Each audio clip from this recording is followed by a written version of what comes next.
প্রিয় দর্শক, আসসালামু আলাইকুম। কোর ভিশন ফাউন্ডেশনের আয়োজন ভিশন ফর সাকসেসে স্বাগতম। দর্শক, সফলতা আমাদের সবার কাম্য। প্রতিটি ক্ষেত্রেই আমরা এর জন্য করছি প্রতিযোগিতা, কিন্তু সফলতার সংজ্ঞা, এর মাপকাঠি কি আমাদের জানা আছে? সম্পদ, নাম, ক্ষমতার পেলেই কি আমি সফল? কোরআন ও সুন্নাহর আলোকে এসব প্রশ্নের উত্তর খুঁজতেই কোর ভিশন ফাউন্ডেশনের উদ্যোক্তা উন্নয়ন কার্যক্রম vision for success.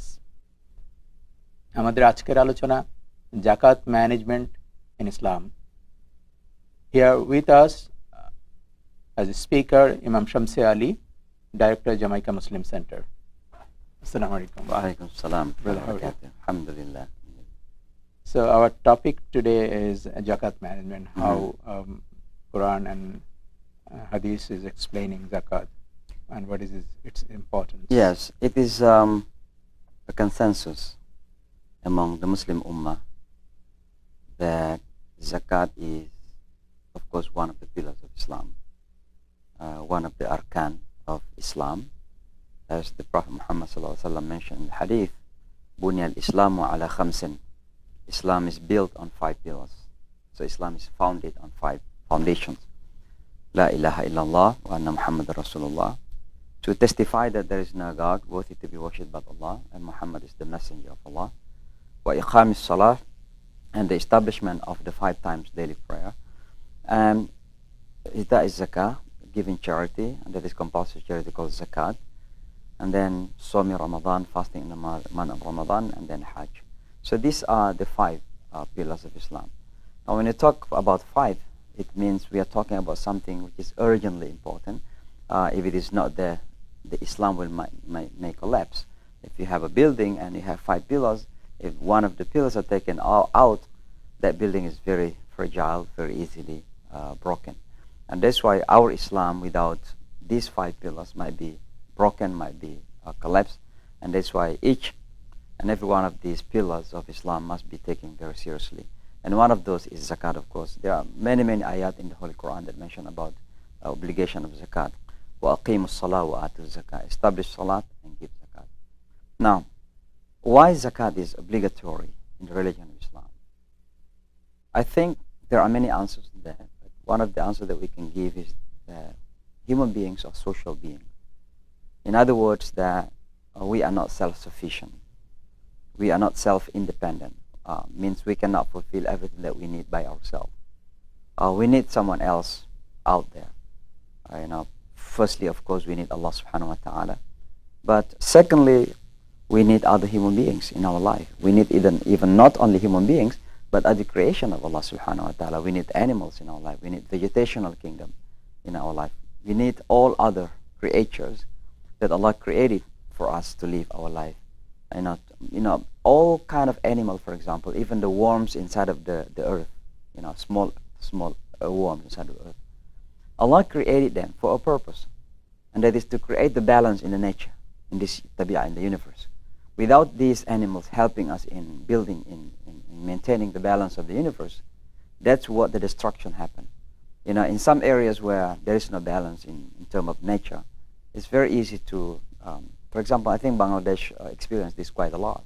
Earthquake, flood, because the lacking of balance, I think, in the nature. And so when Allah subhanahu wa ta'ala created the universe, He created it balanced. وَالسَّمَاءَ رَفَعَهَا وَوَضَعَ الْمِيزَانَ, that is mentioned in the Surah Ar-Rahman, that the heavens Allah raised up highly, and then He set the balance. Allah تَطَغَوْا فِي الْمِيزَانِ, do not corrupt the balance. If Allah subhanahu wa ta'ala had made the oxygen such, don't make it more or less. You're going to die. If Allah subhanahu wa ta'ala has created water in such a balanced way, don't corrupt it, because you are going to create problems in your life. In our physical body, for example, there's a balance. The circulation of the blood inside of the body, it has certain balance. Because the moment that circulation is not working well, not in a balanced way, then it may create very problem, big disease in our life. But coming back to the zakat, so human beings are social beings, means we need others in our life. So why Islam obligates zakat? Because in time that you have more than what you need, then you have to think about others. There are some others' rights in you that Allah entrusts you to give to them. And that's what basically zakat is all about. And so if you have today something more than what you need, then look at to other people around you. Maybe they need help, because tomorrow there's no guarantee that you will not need them to help you. So it's very important. Secondly, of course, because in Islam, being social is very much, privilege. It is highly put in the high rank by Allah subhanahu wa ta'ala when you talk about social issues. Our religion is about Allah subhanahu wa ta'ala, but also about human beings. In other words, in the language of the Holy Quran, hablum min Allah wa hablum min nas. It is relation to Allah and our connection with other people around us. Now, if we are able to build a strong connection with Allah with our salat in the masajid, in the month of Ramadan, in Umrah, in Hajj, then we must also be able to connect with other people around us through social kindness, social works. And that's why zakat basically is the first implementation of social works in Islam. And that's why always in the Holy Quran, almost always, but after salat, zakat. وَأَقِيمُ الصَّلَاةَ وَأَقِيمُ الصَّلَاةَ وَآتُ الزَّكَاةَ وَأَقِيمُ الصَّلَاةَ وَآتُ الزَّكَاةَ. Establish the salat and then pay zakat. Why? It means that if you have a good connection with Allah, then you have to have a good connection with other people around you. There are many hadith of Rasulullah sallallahu explain about how a person can be blamed even though that person is so religious, he pray 5 times daily, but then he is not caring about the neighbors. So if you are so believer in your religion, but then your neighbors are hungry, that belief, the faith, is still questionable. So Rasulullah sallallahu says, "Man kana yu'minu billahi wal yawmil akhir." Then you have to love what you love for yourself. Okay. If you love to eat, then love your brothers to eat as well. That is the sign of faith. We have to save our neighbors from being hungry. One day Umar Allahu anhu did some inspection when he was Amir Khalifa. So he found a woman's stall, stealing.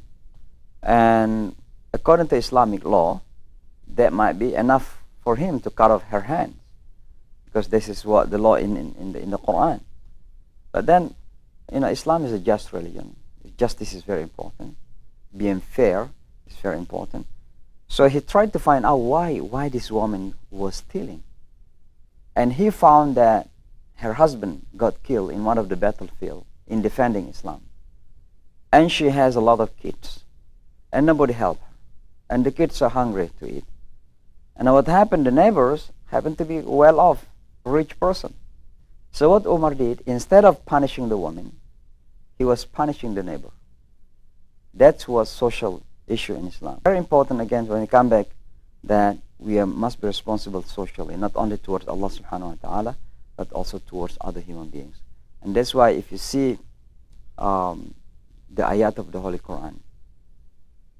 We'll take a short break.